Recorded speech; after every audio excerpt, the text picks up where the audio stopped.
दोस्तों, ये कहानी है एक ऐसे 9 साल के बच्चे की जिसका बचपन किसी नर्क से कम नहीं था, लेकिन उस बच्चे ने हार नहीं मानी और पूरी दुनिया को अपने कदमों पर झुका दिया। चलिए देखते हैं कैसे। तो कहानी की शुरुआत सन 1172 से होती है, जहां हम अभी के नॉर्थ वेस्टर्न चाइना के इलाके को देखते हैं, जिसे उस समय टेंगुट किंगडम के नाम से जाना जाता था, जिसको टेंगुट राजवंश ही चलाता था। यहाँ पर कई सारे मंगोलियन ट्राइब्स के ग्रुप्स रहते थे, जिनके सरदार को खान कहा जाता था। इस ट्राइब्स के खानों की आपस में बहुत गहरी दुश्मनी होती थी, क्योंकि ये सभी लोग पावर में बने रहना चाहते थे, जिसके चलते इनके बीच अक्सर लड़ाइयां चलती ही रहती थी। इन लड़ाइयों में बहुत सारे लोग मारे जाते थे। मंगोलों की दुनिया में कोई नियम कानून नहीं थे, इसलिए इनको एक सुप्रीम खान की सख्त जरूरत थी, ताकि ये सभी लोग एकजुट होकर रह सकें। यहाँ से सीन शिफ्ट होता है और हम एक आदमी को देखते हैं जिसका नाम येसुई था, और ये चाइना के वेस्ट साइड से एक छोटा मोटा खान था। इस समय येसुई एक सफर पर निकला था। उसके साथ उसका 9 साल का बेटा तेमुजिन भी था। दरअसल येसुई अपने बेटे के लिए एक वाइफ ढूंढने के लिए निकला था। रात होने पर वो अपने दोस्त के ट्राइब पर आराम करने के लिए रुकते हैं। वहीं जब तेमुजिन अपने घोड़े के पास खड़ा होता है तो उसके पास एक छोटी लड़की आती है जिसका नाम बोटे था। वो उससे उसका नाम पूछती है और कहती है कि तुम यहाँ क्यों आए हो, जिस पर तेमुजिन उसे अपना नाम बताकर कहता है कि वो अपने फादर के साथ उसके लिए एक वाइफ ढूंढने के लिए आया है। तभी बोटे उससे कहती है कि तुम्हें मुझसे ही शादी करनी चाहिए। इतना कहते हुए वो वहाँ से चली जाती है। रात में जब तेमुजिन अपने फादर के पास बैठा होता है तो उसके फादर उसे कहते हैं कि मुझे तुम्हारे लिए एक ऐसी वाइफ चाहिए जो सबसे ताकतवर समुदाय से हो। तभी तेमुजिन अपने फादर से कहता है कि मैं खुद ही अपने लिए लड़की चूज करूंगा। तेमुजिन की जिद के बाद उसके फादर उसे अपने दोस्त की ट्राइब से किसी एक लड़की को चुनने की इजाजत दे देते हैं। अब सुबह होते ही तेमुजिन के फादर उस ट्राइब की सभी लड़कियों को लाइन में खड़ा करके उनके पैरों को गौर से देखते हैं, क्योंकि उनका मानना था कि एक स्ट्रॉन्ग लेग्स वाली लड़की ही अपने पति को खुश रख पाती है। इसके बाद तेमुजिन एक एक लड़की को देखता जाता है और लास्ट में वो बोटे को अपनी पत्नी चुनता है और उन दोनों की शादी हो जाती है। लेकिन शादी होने के बाद भी वो दोनों आने वाले 5 साल तक एक साथ नहीं रह सकते थे, क्योंकि ये उनकी ट्राइब्स का नियम था। अब तेमुजिन और उसके फादर का यहाँ से जाने का समय हो जाता है, लेकिन जाने से पहले तेमुजिन बोटे को एक नेकलेस गिफ्ट करता हुआ उसे कहता है कि वो उसके लिए जल्द ही वापस आएगा। यहाँ से येसुई तेमुजिन और अपने लोगों के साथ सफर पर निकल जाता है। कुछ दूर चलने के बाद वो लोग एक जगह पर आराम करने के लिए रुकते हैं। यहाँ पर वो सभी लोग काफी सतर्क थे, क्योंकि ठीक उनके सामने थोड़ी दूर एक और खान की ट्राइब के लोग बैठे थे। थोड़ी देर बाद उस खान का एक आदमी येसुई के लिए एक कटोरी में दूध लाता है, जिसका मतलब शांति का पैगाम था, और वो लोग समझौता करना चाहते थे। येसुई वो दूध की कटोरी ले लेता है और सामने बैठे खान के लिए भी अपनी तरफ से एक दूध की कटोरी भेजता है। येसुई के आदमी येसुई को खुद वो दूध पीने से पहले अपने किसी नौकर को पिलाने के लिए बोलते हैं, लेकिन येसुई उन्हें ऐसा करने से मना कर देता है, क्योंकि वो उस खान का विश्वास नहीं तोड़ना चाहता था और खुद ही वो दूध पी जाता है। दूसरी तरफ खान भी येसुई का भिजवाया हुआ दूध पी लेता है। थोड़ी देर बाद जब वो लोग अपना सफर फिर से जारी रखते हैं तो रास्ते में अचानक ही येसुई के सीने में बहुत तेज दर्द होने लगता है, जिससे वो अपने घोड़े से गिरकर मर जाता है। यहाँ हमें पता चलता है कि ये सब उस खान के दिए गए दूध के कारण हुआ था, क्योंकि खान ने उस दूध में जहर मिलाकर दिया था। तभी तेमुजिन अपने फादर के पास जाता है, लेकिन उसके साथ के सभी लोग उसे यहीं पर अकेला छोड़कर वहाँ से जाने की तैयारी करने लगते हैं, क्योंकि उनके बीच एक परंपरा थी जिसमें उनका मानना था कि उन्हें किसी मजबूत इंसान को ही फॉलो करना चाहिए। अब जबकि येसुई जो उनका राजा था उसकी डेथ हो चुकी थी, इसलिए येसुई के लोग अपने लिए एक नए राजा की तलाश में निकल रहे थे। जिसके बाद तेमुजिन अपनी माँ के साथ अपने पिता येसुई का अंतिम संस्कार करता है। येसुई के पास जो बहुत सारी भेड़ें और बकरियां थी, अब वो सब येसुई के सबसे खास सैनिक जिसका नाम टारगुटाई था उसने रख ली थी। ये देखते हुए तेमुजिन की माँ उसे बद्दुआ देते हुए कहती है कि मेरा बेटा एक दिन तुम्हें ढूंढ कर जरूर मारेगा। टारगुटाई ये सुनकर सोच में पड़ जाता है कि कहीं आगे चलकर ये बच्चा उसे सच में ना मार दे, इसलिए वो उसे उसी वक्त मारने के लिए आगे बढ़ता है। लेकिन मंगोलों में एक रिवाज था जिसके हिसाब से किसी को मारने से पहले वो उसकी हाइट को उनके रथ के पहिए से नापते थे, और वो कभी भी बच्चों को नहीं मारते थे। जब टारगुटाई तेमुजिन की हाइट को उनके रथ के पहिए से नापता है तो उसकी हाइट कम निकलती है, और तेमुजिन अभी बच्चा था इसलिए वो बच जाता है। लेकिन टारगुटाई उसकी माँ को बोलता है कि वो अगले साल तेमुजिन को मारने जरूर आएगा, और तब तक उसकी हाइट और उम्र भी बढ़ चुकी होगी। कुछ महीनों बाद जब सर्दी आ जाती है तो तेमुजिन के पास छुपने के लिए कोई भी जगह नहीं थी। तभी उसे अपने फादर की बात याद आती है कि उन्होंने कहा था कि गॉड टेंगरी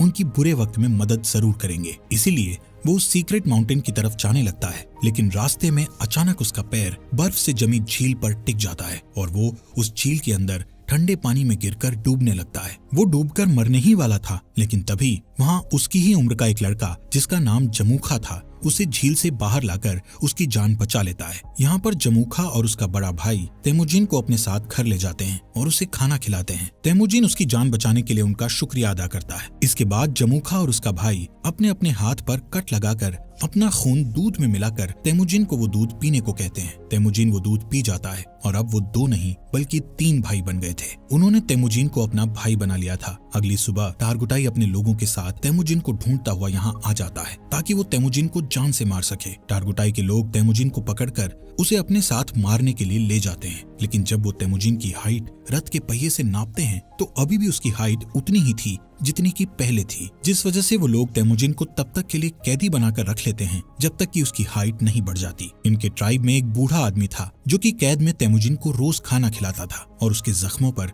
मलहम पट्टी भी करता था। कुछ दिनों बाद टारगुटाई फिर से तेमुजिन की हाइट नापता है, लेकिन अभी भी उसकी हाइट उतनी ही थी। इसी टाइम पर यहाँ बारिश होने लगती है और सभी लोग भागकर अपने अपने तंबू में चले जाते हैं। इसी बात का फायदा उठाते हुए वो बूढ़ा आदमी तेमुजिन को वहाँ से छुड़ाकर भगा देता है। तेमुजिन भागता भागता बहुत दूर चला जाता है। उसके गले में एक भारी लकड़ी का फंदा भी बंधा हुआ था, लेकिन कैसे भी करके वो उस पहाड़ पर जाता है जहाँ पर उसके फादर ने बताया था। वहाँ वो गॉड टेंगरी से विश मांगता है कि अचानक तेमुजिन को वहाँ एक सफेद भेड़िया दिखता है, जिसके तुरंत बाद उसके गले में बंधा हुआ लकड़ी का फंदा भी अपने आप ही खुलकर नीचे गिर जाता है। यहाँ से सीन कट होता है और हम सन 1186 में तेमुजिन को देखते हैं, जो कि अब एक नौजवान लड़का बन चुका था। लेकिन तेमुजिन अभी भी टारगुटाई के लोगों से बचकर भाग रहा था। कई सालों से टारगुटाई के लोग तेमुजिन को ढूंढ रहे थे और एक दिन वो तेमुजिन को ढूंढ ही लेते हैं और उसे पकड़कर फिर से कैदी बनाकर उसी लकड़ी के फंदे में रखते हैं जिसमें उसे बचपन में रखा गया था। अब क्योंकि तेमुजिन की हाइट और उम्र बढ़ चुकी थी, इसलिए उसके मरने के चांसेस बहुत ज्यादा थे। लेकिन टारगुटाई उसे जान से नहीं मारता क्योंकि वो उसे अपनी जान की भीख मांगते हुए देखना चाहता था। लेकिन तेमुजिन टारगुटाई से बोलता है कि मैं खुशी खुशी मर तो सकता हूँ, लेकिन तुम्हारे आगे अपनी जान की भीख कभी नहीं मांगूंगा। ये सुनकर टारगुटाई उसे टॉर्चर करना शुरू कर देता है और उसे कहता है कि अब मैं तुम्हें धीरे धीरे तड़पा तड़पा कर मारूंगा। यहाँ पर हम देखते हैं कि वो बूढ़ा आदमी अभी तक जिंदा था और वो फिर से तेमुजिन के पास जाकर उसे पानी पिलाता है। उसी दिन शाम को जब सभी लोग आपस में बिजी थे तो टारगुटाई तेमुजिन के पास अकेला उससे बात करने जाता है। इसी बात का फायदा उठाकर तेमुजिन उसी लकड़ी के फंदे से जिससे उसे बांधा गया था उससे टारगुटाई को मारकर वहाँ से भाग जाता है। अब टारगुटाई को मारकर वो खुद खान बनने के लिए तैयार था। अब यहाँ पर वो सबसे पहले अपनी वाइफ के पास जाता है जिससे उसने बचपन में शादी की थी। वो बोटे के पास जाता है जो अब बड़ी हो चुकी थी और बहुत खूबसूरत भी। बोटे उससे कहती है कि मैं कई सालों से तुम्हारा इंतजार कर रही थी और अब फाइनली वो दोनों साथ थे। कुछ देर बाद वो लोग यहाँ से निकल जाते हैं।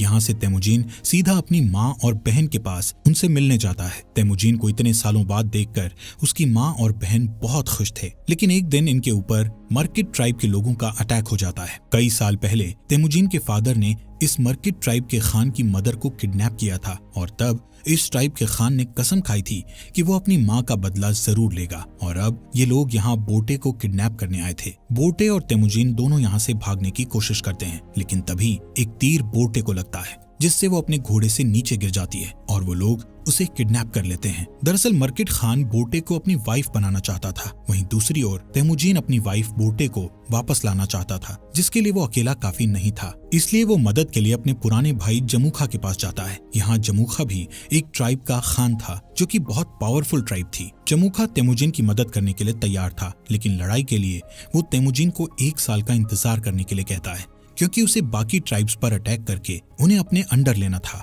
समय के साथ साथ 1 साल भी बीत जाता है और वो वक्त आ जाता है जब वो दोनों भाई मिलकर अपनी सेना लेकर मर्किट ट्राइब पर अटैक करते हैं। लड़ाई में वो सभी लोगों मर्किट ट्राइब के खान और उसकी सेना को मारकर उनका जरूरी सामान अपने साथ उठा लेते हैं। वहीं एक टेंट में बोटे बैठी थी जो कि प्रेग्नेंट थी। इसके बावजूद भी तेमुजिन उसे अपना लेता है। उसी रात ये लोग अपनी जीत का जश्न मनाते हैं और तेमुजिन के साथ और भी कई लोग जुड़ जाते हैं जो उसे वहां मिले सामान को सभी में बांटने के लिए कहते हैं, जिसमें से तेमुजिन सिर्फ 10% सामान ही अपने पास रखता है और बाकी 90% वहाँ के लोगों में बांट देता है। तेमुजिन उन मरे हुए लोगों के परिवारों को भी कुछ सामान देता है जिन्होंने लड़ाई में अपनी जान गंवाई थी। तभी यहाँ जमूखा के 2 लोग ये सब देखते हैं और तेमुजिन की ट्राइब के साथ जुड़ जाते हैं। अब क्योंकि मंगोल्स में शुरू से ही ये नियम था कि वो अपने खान को खुद ही चुन सकते थे, जिसमें जमूखा चाहकर भी कुछ नहीं कर सकता था। लेकिन ये देखकर कि उसकी ट्राइब के 2 लोग तेमुजिन की ट्राइब में चले गए हैं, उसके मन में तेमुजिन के खिलाफ दुश्मनी बढ़ जाती है। नेक्स्ट सीन में तेमुजिन के आदमी जमूखा के आदमियों को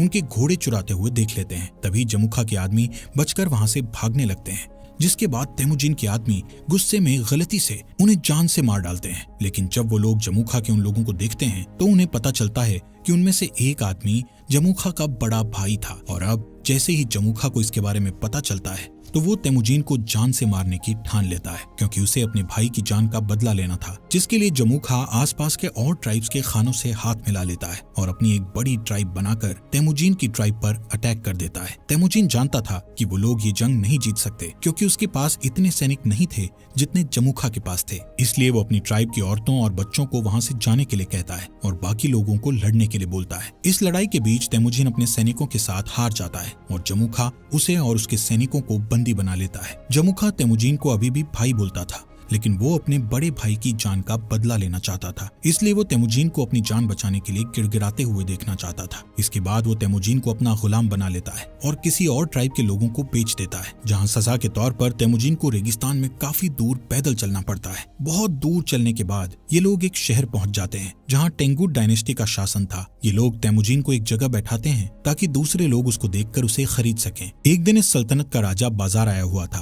तभी वो तेमुजिन को देखता है और उसे चंद पैसों में खरीदने के लिए अपने लोगों से बात करता है। लेकिन उस राजा के लोग तेमुजिन को खरीदने से उसे मना करते हैं, लेकिन फिर भी वो तेमुजिन को खरीद लेता है। इसके बाद तेमुजिन को एक पिंजरे जैसे कमरे में रखा जाता है जो शहर के बीचों बीच था, ताकि बाहर से लोग उसे देखकर हंस सकें और उसका मजाक उड़ाते हुए मस्ती कर सकें। यहाँ पर तेमुजिन को देखने के लिए एक बुद्धिस्ट मंक हर रोज आता था और उससे माफी मांगता था। एक दिन तेमुजिन बुद्धिस्ट मंक के साथ एक समझौता करता है कि अगर तुम मेरी वाइफ को ढूंढोगे तो मैं आगे चलकर इस गांव को कभी नुकसान नहीं पहुंचाऊंगा। जिसके बाद वो बुद्धिस्ट मंक बोटे को ढूंढने के लिए रेगिस्तान में निकल जाता है, लेकिन बुद्धिस्ट मंक एक बूढ़ा इंसान था, इसलिए वो गर्मी के मारे बेहोश होकर वहीं मर जाता है। वहीं खुशकिस्मती से बोटे को उस मरे हुए बुद्धिस्ट मंक के पास वही नेकलेस मिलता है जो उसे तेमुजिन ने दिया था, जिससे उसे पता चल जाता है कि तेमुजिन अभी भी जिंदा है। इसके बाद बोटे अपने पति को ढूंढने के लिए शहर में निकल जाती है और यहाँ पर उसे तेमुजिन एक पिंजरे में बंधा हुआ मिलता है। उसी रात बोटे यहाँ के सिपाही को रिश्वत देकर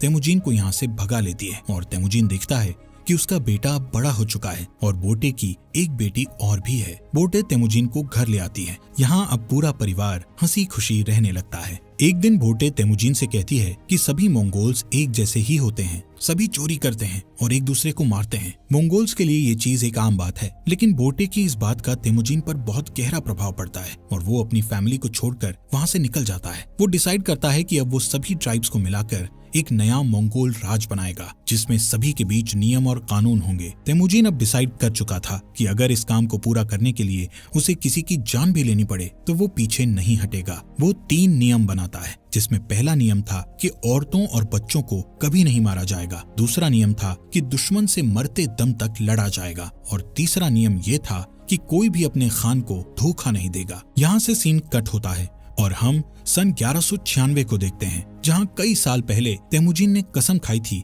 कि वो मंगोल की बड़ी आर्मी बनाएगा और अब उसने बहुत सारे ट्राइब्स को जीतकर एक साथ जोड़कर एक बड़ा मंगोल बना लिया था। अब उसके रास्ते में एक ही रुकावट थी जो उसको राजा बनने से रोक रही थी, और वो रुकावट और कोई नहीं बल्कि उसका भाई जमूखा ही था। जमूखा के पास भी एक बहुत बड़ी आर्मी थी और वो दोनों एक जंग के मैदान में अपनी पूरी आर्मी लेकर लड़ाई के लिए तैयार थे। यहाँ पर तेमुजिन जमूखा को उसका भाई होने के नाते उसके साथ जंग करने की बजाय उसको समझाना चाहता था, लेकिन जमूखा जल्दबाजी में बिना कुछ सोचे समझे अपने बहुत सारे सैनिकों को लड़ाई के लिए भेज देता है, जिसके नतीजे में उसके सभी सैनिक मारे जाते हैं। कई घंटों तक लड़ने के बाद तेमुजिन आखिरकार उससे जीत जाता है और जमूखा के साथ उसके कई सारे आदमियों को जिंदा कैद कर लेता है। तेमुजिन जमूखा के बचे हुए सिपाहियों को मारने की बजाय उन्हें अपनी आर्मी में शामिल कर लेता है। यहाँ पर तेमुजिन जमूखा की ट्राइब में उसी बूढ़े आदमी को देखता है जिसने तेमुजिन की मदद की थी। तेमुजिन उस बूढ़े आदमी को अपनी ट्राइब का एडवाइजर बना देता है। रात को तेमुजीन जमुखा के पास आकर बैठता है और उसे कहता है कि भाई,